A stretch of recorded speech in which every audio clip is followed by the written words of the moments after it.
ఒకరోజు శ్రీకృష్ణుడు గోపవాళ్ళతో కలిసి ఆడుకుంటున్నప్పుడు చాటుగా కూర్చుని మట్టి తినేవాడు. దాంతో కొందరు చూసి, ఒరే బలరామ, మీ తమ్ముడు మట్టి తింటున్నారా అని చెప్తారు. అప్పుడు అందరూ కలిసి శ్రీకృష్ణుడు చెయ్యి పట్టుకుని యశోదాదేవి దగ్గరికి తీసుకెళ్లారు. ఏరా కృష్ణ, ఎన్నిసార్లు చెప్పానరా నీకు మన్ను తినవద్దు అని? మీ స్నేహితులందరూ చెప్తున్నారు. మన్నే ఎందుకు? ఎన్ని లేవు మన ఇంట్లో? వెన్న, నెయ్యి, పెరుగు ఇవన్నీ తినవచ్చు కదా అని అడుగుతుంది. కోపంతో చిన్ని కృష్ణుడు, నేను మన్ను తిన్నవేమిటమ్మా? నేనేమైనా చిన్నపిల్లవాడినా? వాళ్ళ మాటలు నమ్మి నన్ను తిడుతున్నావు. నన్ను కొట్టడం కోసం వాళ్ళు కావాలని చాడీలు చెప్తున్నారు.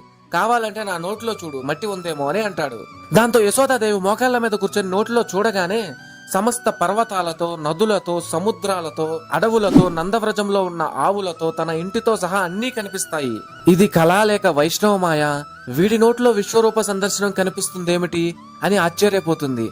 దాంతో కృష్ణుడు, అమ్మ ఇలా జ్ఞానంతో లోకంలో బ్రహ్మమును చూసేస్తే అమ్మ మళ్ళీ నాతో అమ్మలాగా ఉండగలదా అని అనుకుని వైష్ణవమాయ కమ్మించేసి వెళ్లిపోతాడు.